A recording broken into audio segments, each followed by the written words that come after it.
তো ভাই আমার প্রিয় বন্ধুরা এবং আমার প্রিয় ভাই বোনেরা, তো তোমাদের সবারই উৎকণ্ঠা যে প্রাইমারি ডেটের ইন্টারভিউ ঠিক কবে আসতে চলেছে বন্ধুরা। তো প্রথমে বলে রাখি বন্ধুরা, আমি যেটা প্রথম থেকে বলে আসছি যে আমাদের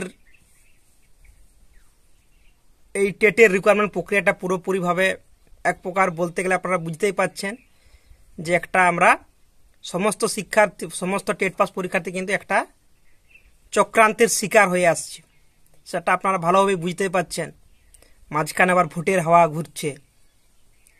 সো এখানে প্রশ্নটা আসছে বন্ধুরা, অলরেডি কিন্তু আপনারা জানেন যে 23-এ যারা পরীক্ষা দিয়েছিলেন তাদের কিন্তু ওএমআর সিট মানে অ্যান্সার সিট পাবলিশ করে দিয়েছে আমাদের পর্ষদ। অর্থাৎ 22 স্টেটের রিকোয়ারমেন্ট প্রক্রিয়া শেষ হলো না, 22 স্টেটের ইন্টারভিউ ডেট এখনো তার বিজ্ঞপ্তি বেরোলো না, অথচ 23 স্টেটের কিন্তু ওএমআর সিট বেরিয়ে গেল। অর্থাৎ একটা জিনিস যেন মনে হচ্ছে বন্ধুরা যে এবারের টেট রিকোয়ারমেন্ট প্রক্রিয়াটা পুরোপুরিভাবে একসাথে হতে চলেছে। অর্থাৎ 14 সালে যারা পাস করে বসে আছে, তারপর 17 সালে যারা চাকরি পায়নি, তারপর 22 সালে তো অলরেডি পাস করে আছে বন্ধুরা, তারপর আবার 23 সালের যদি পরীক্ষার্থীদেরকে নিয়ে নেয় তাহলে 4টা ইয়ারের ছেলে মেয়ে মিলে প্রাইমারি ডেটে ইন্টারভিউতে বসতে চলেছে বন্ধুরা। তো এখানে কোশ্চেনটা বন্ধুরা, এখন তাহলে সিট তাহলে কত দেবে বন্ধুরা? সিট যদি বন্ধুরা আপনার যদি 50,000ও না পাই আমরা সিট, সত্যি কথা বলতে গেলে 50,000 প্লাস যদি সিট পাই প্রাইমারি টেটে এবারে, তাহলে কিন্তু চাকরি বলতে গেলে কারোরই হবে না বন্ধুরা। মানে অ্যাটলিস্ট যাদের রেজাল্ট মানে মাধ্যমিক এবং এইচএসের রেজাল্ট খুব কম আছে, প্লাস যাদের ডিএলএড নাম্বার খুব কম আছে, এবং ভালোভাবে জানি বন্ধুরা যারা ডিএলএড আগে পাস করেছে, অর্থাৎ যারা 16, 17, 18, 19, 16, 17 বা ধরুন তার পেছনের দিকে মানে 14, 12 এরকম ইয়ারগুলোতে ডিএলএড পাস করেছেন, সেক্ষেত্রে আমি বলবো বন্ধুরা তাদের নাম্বারটা যথেষ্টই কম আছে। কারণ তখন বন্ধুরা নাম্বারটা একটু কমেই দেওয়া হতো, অর্থাৎ সবারই দেখবে যে ডিএলএড নাম্বার ওই 70%, 60% করে নাম্বার রয়েছে। বাট একটা জিনিস মাথায় রাখবে কিন্তু এবারের যে প্রাইমারি টেট ঢুকানোর প্রক্রিয়া বন্ধু, এখানে কিন্তু বন্ধুরা ডিএলএড এর থেকে কিন্তু 15 মার্কস নেওয়া হচ্ছে। অর্থাৎ ডিএলএড এর যার 90% মার্কস আছে সে কিন্তু প্রায় বলতে গেলে বন্ধুরা 14 পয়েন্ট সামথিং মার্কস পেয়ে যাচ্ছে, আর যার 70% থাকছে তাহলে ভেবে রাখো বন্ধুরা সে কত কম পাচ্ছে। মানে এইখানে একটা হিউজ ডিফারেন্স হয়েছে, নাম্বার একটা বিশাল ডিফারেন্স আসছে বন্ধুরা। অর্থাৎ মাধ্যমিক এইচএস যাদের নাম্বার কম আছে বিশেষ করে বন্ধুরা, এবং ডিএলএডে এদের যে রিকোয়ারমেন্ট প্রক্রিয়া কিন্তু একটা জিনিস স্পষ্ট বন্ধুরা, যাদের মার্কস কিন্তু কম আছে তার কিন্তু চাকরি পাওয়া বিশাল টাফ হয়ে যাবে।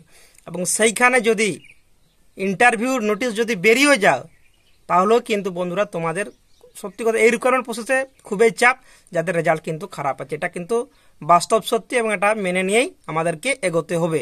যাদের মাধ্যমিক এইচএস ডিএলএডে এক্সাম মার্কস কম আছে সেক্ষেত্রে তাদেরকে বলবো কিন্তু বিশাল চিন্তার বিষয় বন্ধুরা। কারণ আমরা 2014 নয় যে সবাই চাকরি পেয়ে যাব, আমরা ভালোভাবেই জানি বন্ধুরা, এখনো জানি না 2014 সালে কি লেগে আছে। 14 সালে কিন্তু যারা পাস করেছিল বলতে গেলে বন্ধুরা সবাই কিন্তু চাকরি পেয়ে গেছে, এবং অলরেডি একটা কেস কিন্তু আবার পেন্ডিং আছে 2014 সালে। সেই কেসটা কি বন্ধুরা? ম্যাটের যে কেসটা নাম্বার অর্থাৎ 6 মার্কস বাড়বে বলে দিয়েছে কোর্ট, ঠিক আছে, সেটা এখনো কিন্তু ফাইনাল ডিসিশন হয়নি যে মার্কসটা বাড়বে সবার নাকি, সেই কেসটা কিন্তু এখনো ঝুলেছে। অর্থাৎ সেই 14 ডেটকে নিয়েই কিন্তু যেন আমরা এক প্রকার বলতে গেলে মানে পড়ে রয়েছে বন্ধুরা। অর্থাৎ পর্ষদ কিন্তু সেই 14 ডেটকে নিয়েই ভাবছে। তাহলে সেখানে যদি 6 মার্কস বাড়ে 14 ডেটে বন্ধুরা, তাহলে ভেবে দেখো বন্ধুরা কতজন মানুষ আবার মানে স্টুডেন্ট কতজন আবার পাস করবে। তার উপর 23-এর sheet answer sheet already publish করে দিয়েছে পর্ষদ, মানে খুব একটা চিন্তার বিষয় বন্ধুরা। অর্থাৎ রিকোয়ারমেন্ট প্রক্রিয়াটা তখনই সবাই চান্স পাবে যদি বন্ধুরা অ্যাটলিস্ট 50K প্লাস ভ্যাকেন্সি দেয়, তাহলে কিন্তু সবাই মোটামুটি একটা তো চান্স থাকবে যে চাকরি পাবো বলে। বাট যদি না দেয় বন্ধুরা, তাহলে কিন্তু ধরে রাখো বন্ধুরা চাকরি পাওয়া খুবই টাফ হয়ে যাচ্ছে। এবং আমি যে বাস্তব সত্যের কথা বললাম, যাদের রেজাল্টের মার্কস কম আছে তারা কিন্তু চাকরি পাবে না। সে যতই টেটে তুমি 150-তে 140 পাও, 130 পাও, 120 পাও, কারণ টেট থেকে মাত্র 5 মার্কস নেওয়া হচ্ছে। এটা কিন্তু বাস্তব সত্যি বন্ধুরা। অর্থাৎ যাদের একাডেমিক স্কোর খারাপ তাদের কিন্তু চাকরি পাওয়া মানে খুবই লাখের উপর ডিপেন্ড করবে যদি ভ্যাকেন্সি কম থাকে বন্ধুরা। কারণ টেট থেকে মাত্র 5 মার্কস নেওয়া হচ্ছে। অর্থাৎ 150 তুমি 140 পালেও যা, 80 পালো, 82 পালেও তা, 90 পালেও তা, ওই পয়েন্টের সামথিং কিছু ডিফারেন্স থাকবে, ঠিক আছে। বাট একাডেমিক স্কোরের মাধ্যমিক এসে কিন্তু বিশাল একটা পার্থক্য গড়ে দেবে, এবং ডিএলএড মার্কস বিশাল একটা পার্থক্য গড়ে দেবে। তারপর তো ইন্টারভিউ আছে বন্ধুরা, ওটা তো আমাদের হাতে নেই, পুরোটাই বোর্ড মেম্বারদের হাতে। আপনার ওরা যাকে যেরকম মনে করবে বা যার ইন্টারভিউ যেমন যাবে সে অনুযায়ী নাম্বার পাবে তোমরা, এই হচ্ছে বিষয় বন্ধুরা।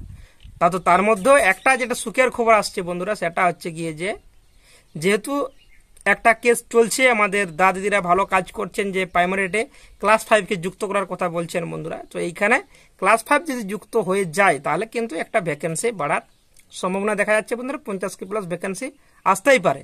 কিন্তু এটাই বলার বন্ধুরা যে 50 প্লাস ভ্যাকেন্সি আসুক বা না আসুক, আমাদেরকে কিন্তু দাবি জানাতেই হবে যাতে 50 প্লাস ভ্যাকেন্সি যেন বেরোয়, নাহলে কিন্তু চাপ আছে বন্ধুরা। এবং অনেকেরই কোশ্চেন আছে যে তাহলে দাদা 21 যারা ডিলেড পাস করে মানে ডিলেডের পরীক্ষায় তারা এই ইন্টারভিউতে বসতে পারবে কি পারবে না। তো তাদেরকে বলে রাখি যে যদি যে ডেটে বিজ্ঞপ্তি বের হবে প্রাইমারি ডেটের ইন্টারভিউর, তার আগে যদি আপনারা রেজাল্ট হাতে পেয়ে যান, অর্থাৎ রেজাল্ট যদি আপনাদের পাবলিশড হয়ে যায়, তাহলে কিন্তু আপনারা ইন্টারভিউতে বসতে পারবেন, ঠিক আছে।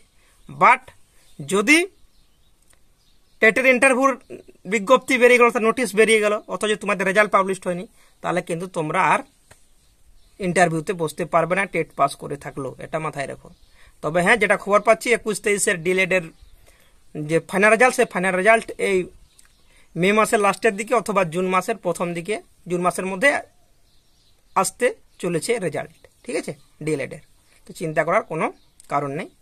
আর বলো বন্ধুরা, প্লিজ সাবস্ক্রাইব করে সাপোর্টটা করবেন, এবং এরপর থেকে চেষ্টা করবো সময় পেলেই টাইম টু টাইম তোমাদেরকে সমস্ত কিছুর আপডেট দেওয়ার জন্য, এডুকেশন বিষয় এবং মোটিভেশন দেওয়ার জন্য বন্ধুরা। তো আজকের ভিডিও এই পর্যন্তই বন্ধুরা, ভালো থাকবেন, সুস্থ থাকবেন, আর অবশ্যই বলো বন্ধুরা সাবস্ক্রাইব করে সাপোর্ট করবেন। টাটা বন্ধুরা, ভালো থাকো।